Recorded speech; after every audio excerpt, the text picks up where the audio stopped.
Sud Radio Berkov dans tous ses états. Le face-à-face. Alors le face-à-face, effectivement, nous allons reprendre tout cela après les informations. Mais nous sommes très heureux d'accueillir, parce que vous allez voir, on va vraiment parler de ce qui se passe à la fois dans les zones à faible émission, vous savez, les fameuses ZFE, mais l'extraordinaire explosion de la facture d'électricité par la politique énergétique assez spéciale, on peut le dire, du gouvernement et de Madame Agnès Pannier-Runacher en particulier. Donc nous recevons Vincent Louot, sénateur Horizon. Bonjour Monsieur Louot. Bonjour. Et nous recevons Fabien Bouglet, mais lui, on le connaît, c'est un régional de l'étape. Il est expert en politique énergétique et auteur de Guerre de l'énergie aux éditions du Rocher. On va en parler parce que il est bon que des politiques, que des élus et que des experts se disent, attendez, à un moment donné, peut-être un peu de bon sens dans cet univers. Et je vous assure qu'on en a besoin de ce bon sens par rapport à ce qui se passe au niveau de l'énergie et par rapport à ce qui se passe dans les zones à faible émission. À tout de suite, après les informations, nous parlerons pendant 1 heure et vous allez voir, accrochez vos ceintures, ça va être très fort. Sud Radio. Sud Radio. Parlons vrai. Parlons vrai. Sud Radio. Parlons vrai. Sud Radio Berkov dans tous ses états. Le face-à-face. Et pour réagir en direct, n'hésitez pas à appeler le 0826 300 300. Je répète, 0826 300 300. Vincent Louot, sénateur Horizon d'Indre-et-Loire, bonjour. Bonjour à vous. Fabien Bouglet, expert en politique énergétique, auteur de plusieurs livres, dont le plus récent, Guerre de l'énergie aux éditions du Rocher, mais il faut aussi lire les autres. Alors on va parler effectivement de ce qui se passe en ce moment, notamment, par exemple, on va parler de Agnès Pannier-Runacher, la ministre de l'énergie, qui dit, c'est officiel, la programmation pluriannuelle de l'énergie PPE, donc la PPE, prévoit une augmentation de 25% de la production d'électricité d'ici à 2035, axée, attention, sur les énergies renouvelables. Et ça va coûter combien alors tout ça? 300 milliards d'euros. Ben, écoutez, au stade où on en est, au diable l'avarice, bien sûr, hein, quoi qu'il en coûte. Et l'avenir nucléaire, ben écoutez, oui, mais ça passe après, hein. Pour le moment, énergie renouvelable, voilà. Donc, qu'est-ce qui va se passer avec cette facture, avec tout cela? Eh bien, on va en parler avec nos 2 invités. Mais auparavant, on va peut-être parler de quelque chose qui a effectivement fait beaucoup polémique et à juste titre, ce sont les zones à faible émission et ce qu'on a dit à propos des gens dont les voitures ne sont pas encore des voitures électriques, ne répondent pas aux critères choisis et qui auront le droit à entrer dans certaines villes à jour fixe et attention à jour très comptabilisé. Alors, sénateur Louot, vous avez pris un peu, vous avez manifesté de façon très claire votre opposition. Vous n'êtes pas le seul, il y a un certain nombre de maires aussi qui le font. Alors, parlons un tout petit peu de ces ZFE. Ces discriminations positives, c'est quoi? Oula, discrimination positive, vous y allez un peu fort. On est dans un monde où on oppose les populations, où une certaine pensée de vertu sous prétexte d'enjeux de santé, d'environnement, veut imposer au restant de la population une certaine pensée de ce qu'ils estiment être la ville, et ils utilisent toutes les petites ficelles des peurs et toutes les petites ficelles pour mettre en opposition nos habitants, nos citoyens. Ça fait un peu des sous-citoyens en fait. On fait du sous-citoyen. Citoyen de seconde zone. Du citoyen de seconde zone, ouais. Qui n'aurait pas les moyens de se payer une voiture électrique ou une voiture dernière génération. Donc j'ai fait une proposition de loi là-dessus la semaine dernière, parce que vous savez, c'est très simple. J'étais dans mon département à Tours, et on a une ZFE à Tours, et toutes les villes n'en ont pas, parce que celles qui sont pas polluées, c'était un peu bête de faire une ZFE. Le gouvernement en juillet s'est dit, en fait, ceux qui n'ont pas trop de pollution, ils sont peut-être pas concernés, il était temps de se réveiller. J'ai fait cette proposition parce que j'ai vu un de mes habitants d'à côté de Chenonceau qui m'a dit Vincent, toi t'es un mec sympa, je t'aime bien, mais vous servez à rien, vous les députés, les sénateurs, même si j'ai beaucoup d'affection pour toi, vous nous pondez tout un tas de bêtises qui en fait sont là pour nous emmerder. Et il me dit, moi j'ai une vieille voiture, j'ai déjà un peu honte de me trimballer avec mon taco toute la semaine dans mes villages. Par contre, une fois par mois, faut que j'aille à Tours. Et là, j'ai plus le droit d'aller à Tours. Et donc j'ai fait un petit SMS à mes collaborateurs.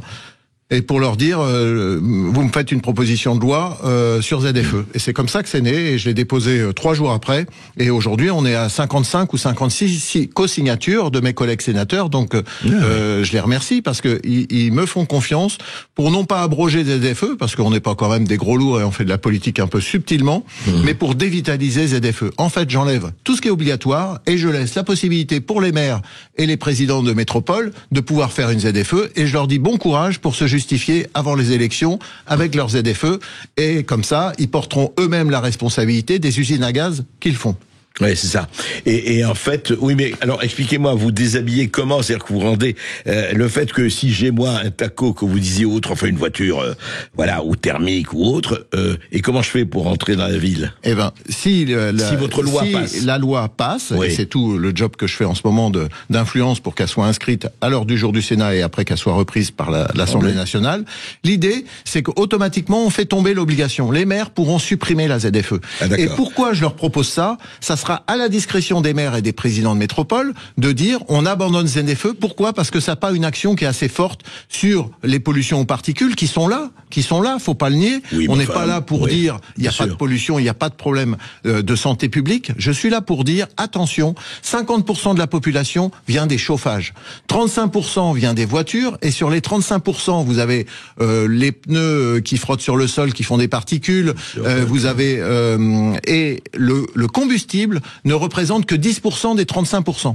Donc en fait, vous apercevez, quand vous allez sur AirPage, tout est public, oui, vous apercevez que la pollution aux particules provient à seulement 10% du combustible.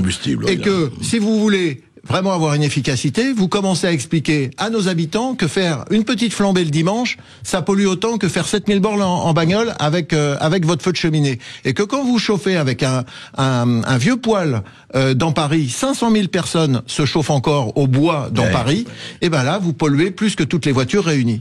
Donc, qui a le courage de dire ça et de ramener un peu de pragmatisme dans ce pays et encore une fois mettre fin à ce genre d'excès? Donc, ce sera à la volonté des maires et des présidents de métropole qui diront, voilà. Et ils porteront la responsabilité devant leurs électeurs, et moi, je fais de la politique pour ça, parce que la décentralisation, c'est la responsabilité des électeurs face à leur maire, et c'est au moment des projets communaux et des élections municipales que l'on propose les choses et on les assume politiquement. Et on se cache pas derrière un État tout-puissant qui fait descendre une règle pour tout le monde pareil. Oui, c'est ça. Et d'autant qu'il y a un vrai souci par rapport aux ZFE, parce que les ZFE derrière, c'est l'idée de baisser les émissions de gaz à effet de serre.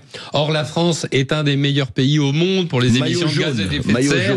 Et que depuis le protocole de Kyoto, eh bien, le monde a consommé 62% d'énergie fossile en plus. Faudrait-il que la France, qui est le meilleur élève au monde, arrête de consommer des énergies fossiles pour permettre à la Chine, aux États-Unis ou à l'Allemagne de continuer à brûler du charbon? Et d'ailleurs, à propos de particules fines, il faut quand même se rappeler que quand il y a des vents d'Est, les particules fines, elles viennent pas des pneus de voiture, elles viennent des centrales au charbon allemandes qui viennent en complément des éoliennes lorsqu'il n'y a pas de vent. Et depuis 3 mois, en Allemagne, il n'y a pas eu de vent, il n'y a pas eu de soleil, donc il y a eu beaucoup de charbon. Vous voyez, c'est tout le paradoxe des écologistes qui veulent interdire aux Français d'aller dans les communes, donc prendre des mesures liberticides, alors qu'en réalité, c'est en Allemagne qu'il faut régler ça. J'ai envie de dire, tout ça... Gigantesque tartufferie.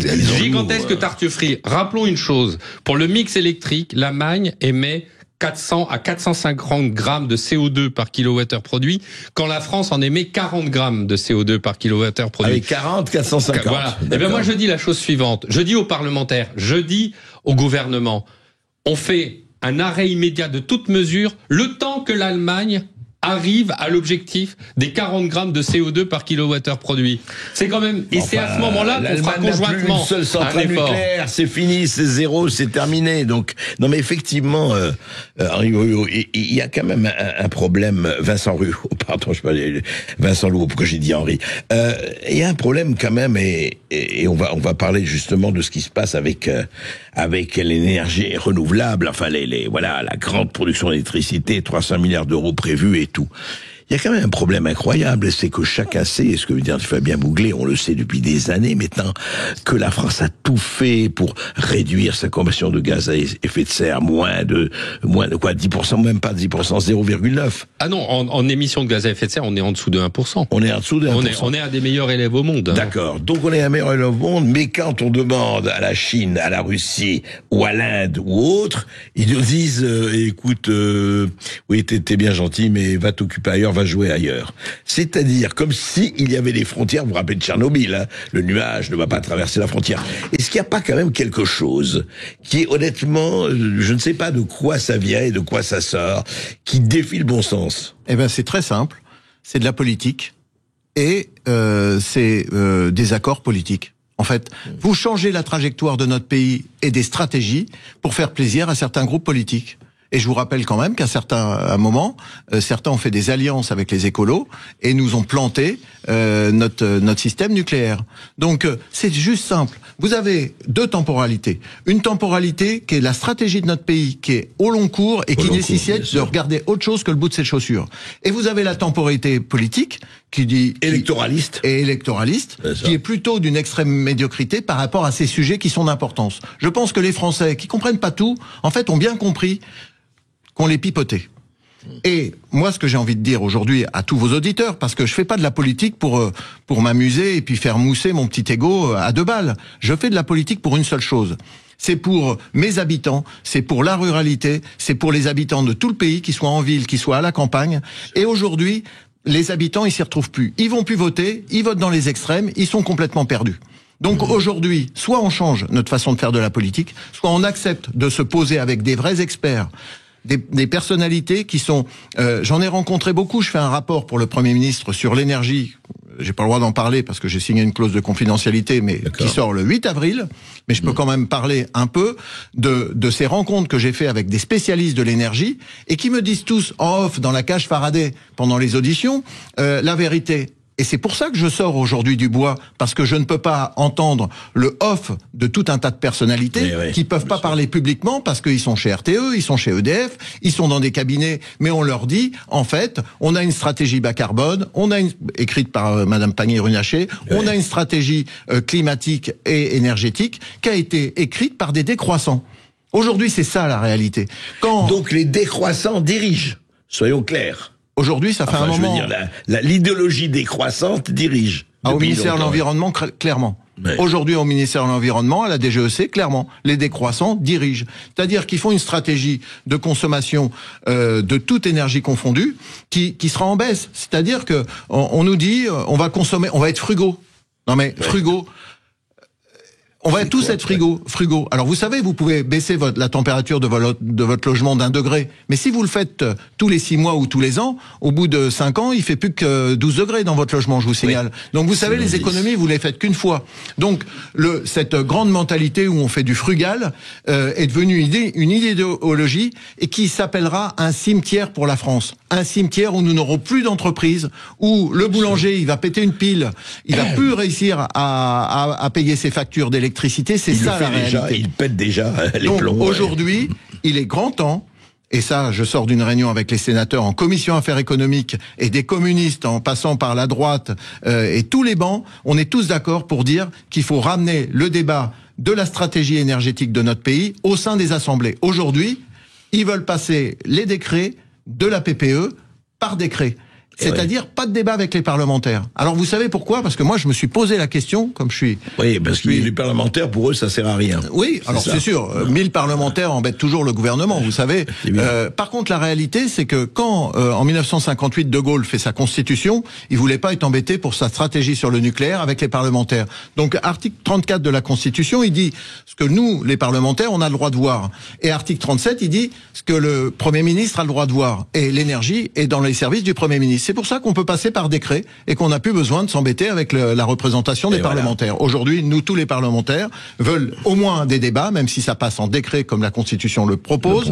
Nous, on veut un débat. On veut pouvoir débattre et regarder droit dans les yeux ceux qui nous attaquent et les décroissants qui sont cachés sur certains bancs. Eh bien, ce débat, on va continuer à l'avoir et plus que jamais après cette petite pause avec Fabien Bouglet et avec Vincent Louot. Vous nous appelez 0826 300 300, ça vous concerne tous. À tout de suite. Sud Radio. Parlons vrai. Parlons vrai. Sud Radio. Parlons vrai. Sud Radio. Parlons vrai. Sud Radio Berkov dans tous ses états, midi 14h. André Berkov. Voilà, 7 avril, Agnès Pannier-Runacher lance sa programmation pluriannuelle de l'énergie. Elle va lancer effectivement les adjudications, peut-être, enfin, etc., dans le 7 avril. C'est pas loin, le 7 avril, hein, c'est dans quelques semaines. Nous sommes avec Vincent Louot, sénateur Horizon d'Indre-et-Loire, et avec Fabien Bouglet, expert en politique énergétique. Alors, Fabien Bouglet, justement, cette décroissance qui règne, notamment pas seulement au ministère de l'Environnement et des avancées énergétiques, de la transition, pardon, ça règne un peu partout puisqu'on voit un peu ce qui est en train de se passer. Alors, c'est quoi cette histoire ? En fait, il faut comprendre que la décroissance, c'est l'idée que on va tiers-mondiser la France. La décroissance, ça veut dire on va appauvrir notre pays. C'est-à-dire qu'il n'y a pas de croissance économique, mais une décroissance économique. Et en fait, toutes les études qui ont été établies, les études économétriques, établissent qu'il y a une corrélation étroite entre la consommation d'énergie et la croissance économique. Plus un pays consomme d'énergie, plus il a une croissance. Moins il consomme d'énergie, plus il y a une croissance économique en berne. Et donc, chez les décroissants, l'énergie et la consommation d'énergie est une cible. Ils parlent de sobriété. Et donc, effectivement, le problème de frugalité, les ZFE, les DPE, la PPE, tous ces acronymes épouvantables sont en fait des outils de décroissance économique et notamment de décroissance énergétique. Et derrière tout cela, au sein des ministères, eh bien vous avez des agents, mais tout ça n'est pas une nouveauté. Géraldine Vosner du Point a fait un dossier complet sur les antinucléaires, ceux qui agissent au sein des ministères, à l'Élysée, et notamment Pascal Canfin, qui est un des grands maîtres de la décroissance. Et donc, tous ces gens-là s'activent en coulisses au sein des cabinets, et en particulier du cabinet d'Agnès Pannier-Runacher, du cabinet de Monsieur Ferracci, et au sein de la DGEC. Rappelons ce qu'est la DGEC. Oui. La DGEC, c'est la Direction Générale de l'Énergie et du Climat. C'est la direction où se mène la politique énergétique du pays. Enfin, quand vous pensez qu'il y a un lobby allemand qui s'appelle l'OFATE, l'Office franco-allemand de la transition énergétique, qui est un lobby que je dénonce depuis des années, dont le siège est à Berlin, qui est un lobby éolien et gazier, et dont les bureaux sont dans les bureaux de la Direction Générale de l'Énergie et du Climat du ministère d'Agnès Pannier-Runacher.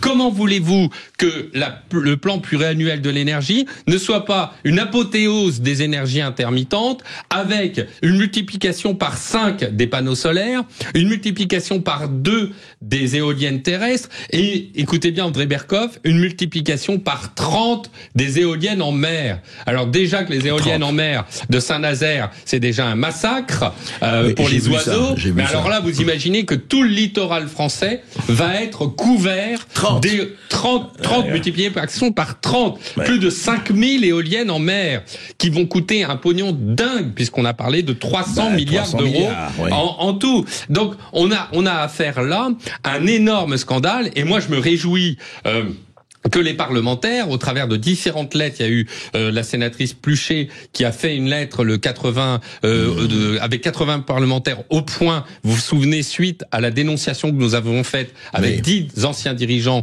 de la filière énergétique. Vincent Delahaye et Monsieur Piednoir, ont fait une lettre de 60 sénateurs, et je me réjouis que Vincent Louot, sénateur d'Indre-et-Loire, se prenne le taureau par les cornes sur le sujet, parce que c'est un scandale absolu, et on ne peut pas laisser la ministre de l'énergie continuer ainsi sa feuille de route décroissante et anti-française. Mais alors, soyons clairs, comment il se fait, Vincent Louot, comment il se fait que imperturbable, alors qu'il y a eu ce qu'il y a eu, que les gens réagissent, que les médias, enfin en tout cas un certain nombre de médias réagissent, que imperturbable et absolument avec un sang-froid total, je ne dirais pas parce que ce serait tout à fait de mauvais goût que Agnès Runacher est occupée par Berlin et par l'OFAT, ce serait de très mauvais goût, mais en fait sur le flanc, est-ce que c'est sur le plan général, est-ce qu'on l'a un peu esquissé, est-ce que c'est sur le fait que échéance électorale oblige, on a besoin des Verts, peut-être pas autant qu'en Allemagne, mais quand même en France. Eh bien, écoutez, on doit céder à leurs caprices, c'est ça ? Non, en fait, c'est pas ça, c'est que on est en situation de faiblesse. Ça a été vrai dans le passé, où on avait besoin des Verts pour gagner une présidentielle, par exemple. Oui. Et c'est pour ça qu'on a fermé Fessenheim. Mais des circonscriptions aussi. Voilà. Enfin, et puis, il y a des échanges. D'accord. Aujourd'hui, c'est plus ça. Aujourd'hui, on a une fragilité du pouvoir exécutif avec des premiers ministres qui changent assez souvent. Et donc, ils ont d'autres chats à fouetter que de s'occuper des vrais sujets des Français. Ils ont surtout le fait de pas sauter à la première motion de censure. À sauvegarder leur place. Voilà. Oui. Donc, pendant que le chat est occupé, les souris dansent. Et les souris dansent des ministères dansent. Et on a des ministres qui sont pas assez au travail dans leur ministère pour tenir la corde et tenir la laisse de toute cette haute administration qui continue sur une trajectoire qui a été définie il y a 4-5 ans. Mais j'ai envie de vous dire, il y a 4-5 ans, moi je voulais entendre cette fable de dire on a du nucléaire qui va fermer, le nouveau nucléaire il faut pouvoir le construire, c'est dans 15 ans, donc il faut des éoliennes pour faire cette jonction-là. C'est totalement faux parce que l'ex-président de l'ASN nous a dit on a de la chance, c'est que nos centrales nucléaires étaient prévues pour 40 ans, elles passent à 50 ans, elles vont passer à 70 ans pour finir peut-être à 80 ou 90 ans, comme aux États-Unis. Donc on a cette chance d'avoir les cuves de nos centrales nucléaires qui tiennent très bien la durée. Je rappelle pour les auditeurs, une centrale nucléaire, c'est une cuve et des tuyaux autour. On peut tout changer sauf la cuve. Quand la cuve tient, comme c'est aujourd'hui un fait scientifique, par l'ASN et les instituts le disent, c'est les scientifiques qui disent que cette la durée, quoi. Voilà, on a 30 ans de plus sur nos centrales nucléaires. Donc on n'a plus besoin de cette jonction qui a été un grand mensonge d'État de nous dire on a besoin de mettre des éoliennes partout. Alors sur Terre, c'est fini parce que maintenant on peut plus en mettre parce que maintenant vous avez la cigogne qui empêche les éoliennes, vous avez l'armée qui empêche de. Moi je voulais monter 3 éoliennes sur mon territoire, les élus étaient d'accord et en fait on peut pas parce qu'on a un radar militaire. Bon, sur Terre, donc ils mettent tout en mer maintenant. Et dans mon rapport que je fais pour le service du Premier ministre, je rappelle, c'est le secrétariat général pour les investissements d'avenir, c'est les 56 milliards de France 2030, 2030, les 56 milliards. On a auditionné des personnes où on nous vend l'éolien flottant, parce que comme en mer, vous avez pas de plateau comme en Norvège ou en Suède, et que vous tombez dans des fosses à 200-300 mètres tout de suite. Vous avez un problème, vous voulez faire des éoliens flottants. Le problème, c'est qu'il faut 1 milliard pour 1 gigawatt pour les éoliennes, il faut 1 milliard pour mettre le condenseur le transformateur qui va transformer l'électricité. On sait même pas si on sait fabriquer. Il y a une rupture technologique parce que c'est des convertisseurs 40 mètres de haut en pleine mer posés sur 50 mètres de fond maximum. Absurdistan. Et le câble électrique qui doit bouger et ramener l'électricité sur Terre recoute 1 milliard. Donc on est à 3 milliards et demi pour 1 gigawatt. 3 milliards et demi. Je rappelle quand même qu'une centrale nucléaire, on a un objectif de construire une centrale pour 12, 13, 14, 15 milliards. Donc vous voyez, on est complètement fou. Et il y a un autre scandale qui a été dévoilé par EDF, qui est absolument gigantesque. C'est la notion d'effacement. Je vous explique à quel point c'est scandaleux. C'est-à-dire que comme les éoliennes et les panneaux solaires ont une priorité de réseau, on est obligé d'effacer la production nucléaire. Et écoutez ce qu'a dit EDF. EDF a dit que l'effacement du nucléaire, ça correspondait à 30 TWh. Donc, en gros, on a une électricité existante, c'est l'électricité des centrales nucléaires, on est obligé de la supprimer du réseau pour la remplacer, pour entretenir pour permettre l'intégration dans le réseau des énergies éoliennes et panneaux solaires. Et vous savez combien coûtent ces 30 TWh d'éoliennes et de panneaux solaires? Selon les chiffres de la Creux, 5 milliards d'euros. André Berkoff, nous dépensons 5 milliards d'euros pour une électricité éolienne et solaire que nous avons déjà avec les centrales nucléaires et dont on oblige les centrales nucléaires à baisser leur activité. 5 milliards d'euros, c'est le budget des prisons, c'est la moitié du budget de la justice française. Et 5 milliards d'euros, c'est le prix du financement des nouveaux nucléaires. C'est une honte absolue. Non mais écoutez, c'est plus que la honte là. Ça devient du cirque ce que vous racontez. Non mais en fait, moi je voulais saluer une chose. c'est déjà la rectification de trajectoire d'Emmanuel Macron. Vous savez, je suis agriculteur, il n'est pas parfait, Emmanuel Macron, mais moi j'ai apprécié quand il est revenu sur l'arrêt du glyphosate, qu'elle allait tuer l'agriculture. Oui, il a des capacités de retour en arrière. Il l'a reprouvé hier ou avant-hier, quand il dit une chose, on va remettre Astrid et on va continuer à reconstruire. Le temps perdu. Je suis d'accord, mais moi je veux pas parler du passé, je veux parler de l'avenir, parce que c'est quand même mieux un président de la République qui est au moins là pour rejoncter les choses. Je rappelle qu'il l'avait déjà fait avec le discours de Belfort. Il n'aurait pas eu ce discours de Belfort, on serait en train de réfléchir encore à peut-être pas reconstruire des EPR. Donc les gens qui nous attaquent, en fait, jouent sur une seule chose. Aujourd'hui, on a... Pardon, monsieur le sénateur, attendez, on va faire une petite pause avant. Moi, je veux bien, vous parlez d'Emmanuel Macron, j'ai aucun problème pour ou contre. Le problème, c'est que en même temps, on lance ces 300 milliards. Mais c'est pour avec ça, l'accord d'Emmanuel Macron. Et c'est pour ça qu'il faut que l'exécutif François Bayrou se réveille dur, parce qu'il est temps de mettre fin à cette stratégie. Aujourd'hui, il a eu des discours, il est temps que tout le monde s'en empare et revienne dans le droit de chemin. Moi, je fais confiance à Marc Ferrucci pour dire les décrets, on va prendre 2 mois de plus pour réfléchir et revoir la trajectoire. Parce que il y a un phénomène qui est très simple à comprendre et vous allez comprendre. C'est qu'une centrale nucléaire, aujourd'hui, est capable de produire de l'électricité pas chère. Pourquoi? Parce qu'elles sont amorties et EDF ne les a pas vraiment payées, c'est la puissance publique qui les a payées. Bien sûr. Premier point. Quand vous en construisez une neuve, 50% du nucléaire de demain, ça sera les taux d'intérêt, les frais financiers. Parce que je vous rappelle quand même que les taux d'intérêt sont plus à 0,05%, ils sont plutôt à 2,5% pour l'État ou à 3%. Donc c'est plus du tout la même chanson sur les investissements.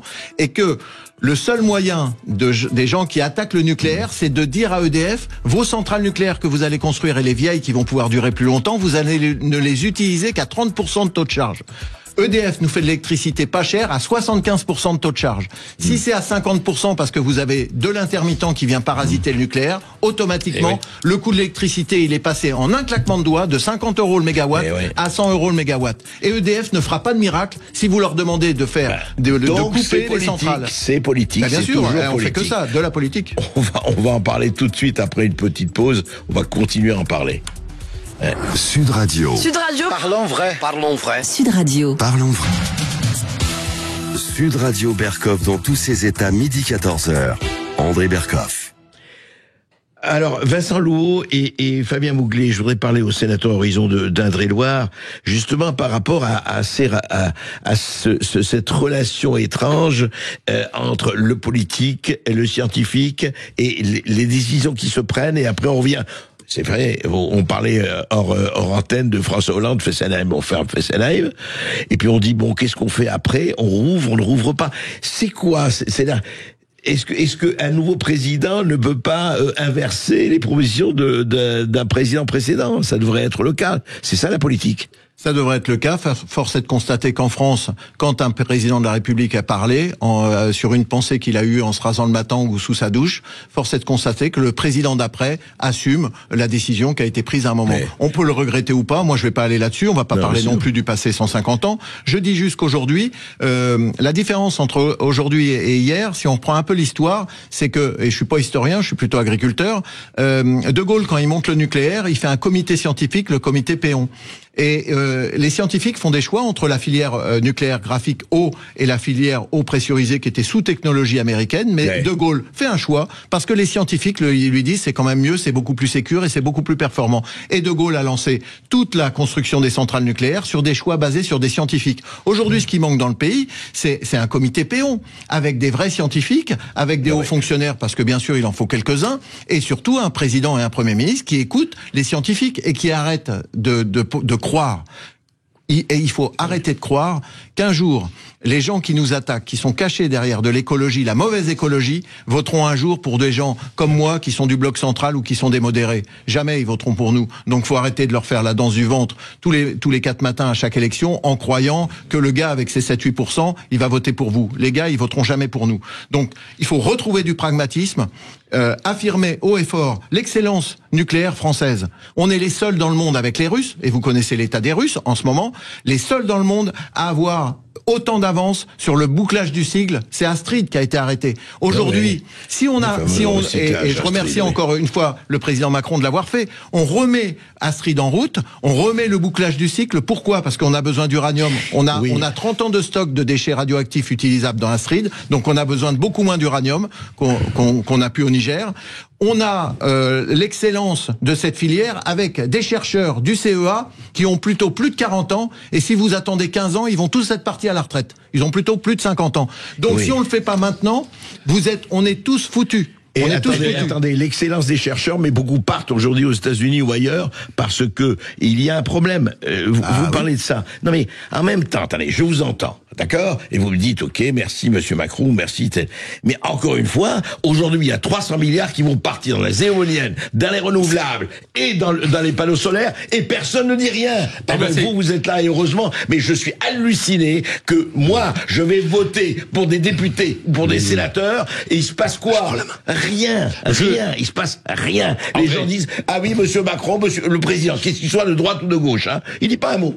Moi, je décide car tel est mon bon plaisir. Voilà, tout va bien. Aujourd'hui, la PPE est un scandale et une catastrophe pour les Français, parce que ces 300 milliards vont contribuer à l'explosion des factures des Français. C'est ça qu'il faut comprendre, puisque c'est reporté. Donc, moi, je le dis au Président Macron. Il a fait les annonces de Belfort en relançant le nucléaire. Il a fait les petits réacteurs modulaires qui ont relancé cette technologie importante des réacteurs modulaires.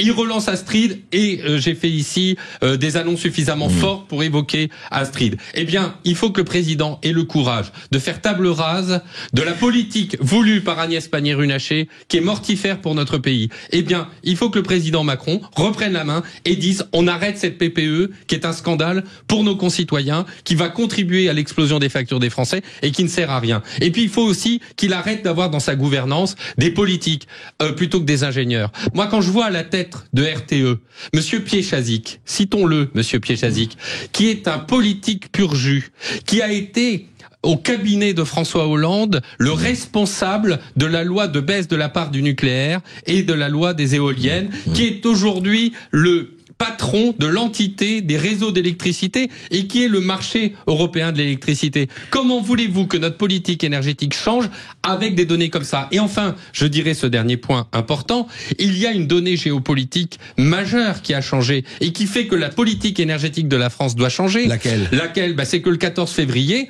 Donald Trump, le président Trump, a créé le Conseil national de la domination énergétique. Le Conseil national de la domination énergétique. Il faut que nos gouvernants comprennent. Américaine, domination mondiale par les États-Unis. Quand on regarde les textes, le président Trump veut assurer la domination énergétique et cette donne de géopolitique doit reconfigurer complètement le plan pluriannuel de l'énergie. Ce qui a changé totalement, et là, nos auditeurs vont comprendre. Avant, les entreprises à consommer de l'énergie, notamment beaucoup pétrolières et gazières, qui étaient sur un cours mondial. C'est-à-dire, quel que soit où vous étiez dans le monde, on avait tout le monde payé le pétrole et le gaz le même prix. Ce qui change totalement, c'est que comme, à juste titre, il faut décarboner pour améliorer la planète et le climat, ça je reviens pas là-dessus, comme il faut décarboner, l'électricité devient un fait majeur de souveraineté et que l'électricité n'a pas le même prix partout dans le monde. Donc automatiquement, ArcelorMittal abandonne sa filière hydrogène de France et va monter une usine 600 millions aux États-Unis parce qu'avec le gaz de schiste, ils font de l'électricité à 20 balles, 20 euros. Voilà. Et nous, on n'a pas le droit d'utiliser le gaz de schiste, ni même de l'explorer. Voilà. Donc, non, mais ça, vous savez, ma sœur est au Canada et je peux vous dire, vu les dégâts que font le gaz de schiste sur l'environnement, on a raison en France de pas aller sur ce sujet-là. Quand même. Oui, mais en attendant, excusez-moi, on achète du gaz de schiste. Mais c'est pour ça. Non, mais attendez, c'est ça l'absurdité. C'est pour ça qu'on a une excellence.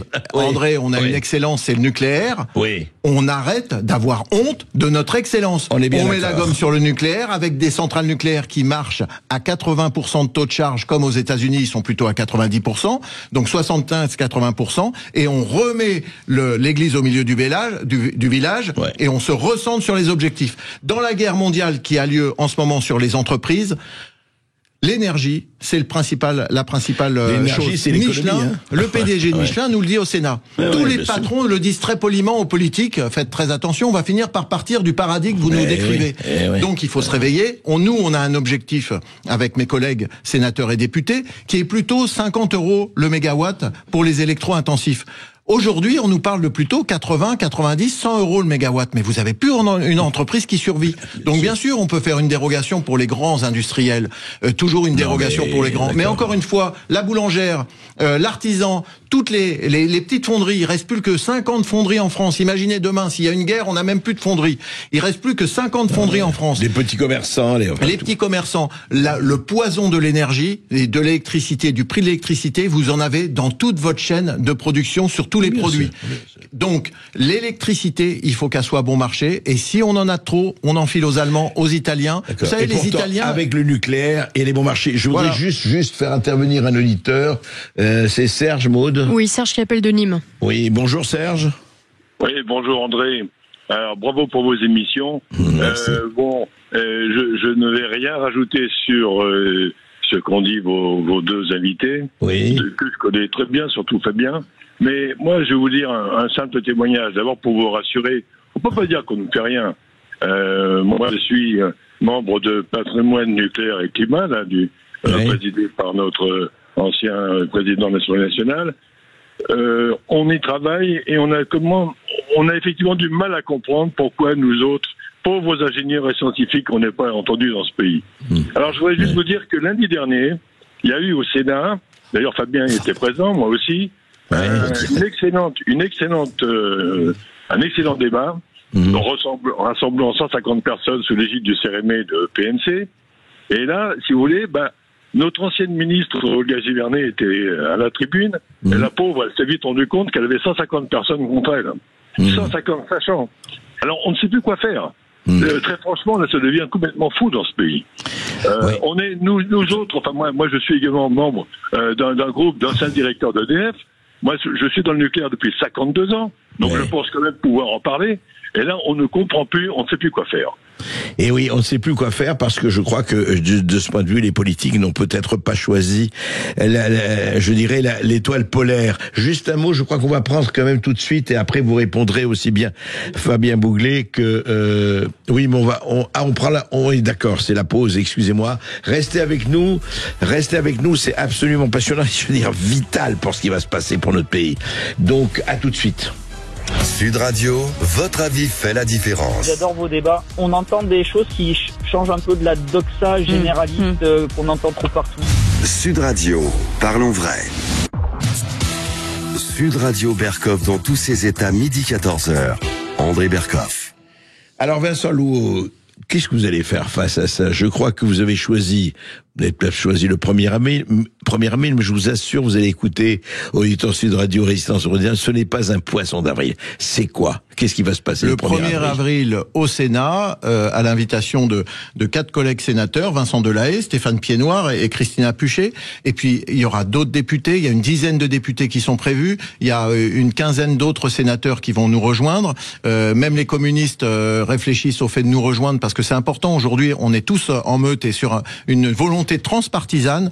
On se réunit avec des acteurs de la filière, des filières de l'énergie, de la transition, du nucléaire, beaucoup de retraités parce que la liberté de parole, tu l'as plus quand tu es jeune retraité que quand tu es dans les systèmes étatiques où tu dois vraiment respecter la volonté de l'administration. Donc on se réunit, on lance un appel vraiment transpartisan au Sénat le 1er avril. On va se réunir de 8h30 à 9h30 avec toute la presse. On invite toute la presse pour dire, voilà, maintenant on demande une rectification de la trajectoire, on demande la création de peut-être d'un nouveau comité Péon sous les services du Premier ministre, il faut assumer notre excellence, il faut reprendre un peu de recul, on sort de l'émotion, et vous savez, tout ça aussi, c'est pourquoi? C'est pour éviter que la facture à double demain.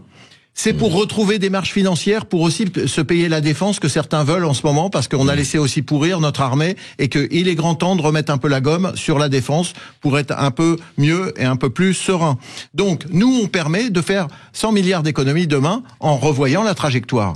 Donc, vous savez, c'est simple aussi. C'est économiser de l'argent public, c'est ramener du bon sens et du sens avec une énergie, je l'ai dit tout à l'heure, à 50 € le mégawatt pour tous nos industries, nos artisans, nos commerçants, et après on avance et on fait notre beau pays, quoi. Il faut quand même arrêter. On est dans le plus beau pays, je viens de Chenonceau, on est quand même dans le plus beau pays du monde, on a de la technologie, on a tout, on a une excellence. Les scientifiques ont traversé le continent pour partir dans d'autres continents, parce que quand vous dites aux scientifiques du nucléaire, on va démanteler, les mecs ils se barrent parce que c'est pas la même chose de travailler sur un SMR, et là avec le travail qui a été fait sur les 10 sociétés sur les SMR, on a 2 ou 3 sociétés qui sont excellentes, faut en être fier, au moins cet appel aux start-up a marché, mais après la start-up, il y a le temps de faire du déploiement qui est plus du tout la même chose. Il faut prendre le temps et payer le temps, ça se paye, ça se monnaie. Mais juste un mot là-dessus, est-ce que vous n'avez pas, parce que moi je suis frappé encore une fois par l'impunité, enfin vous dénoncez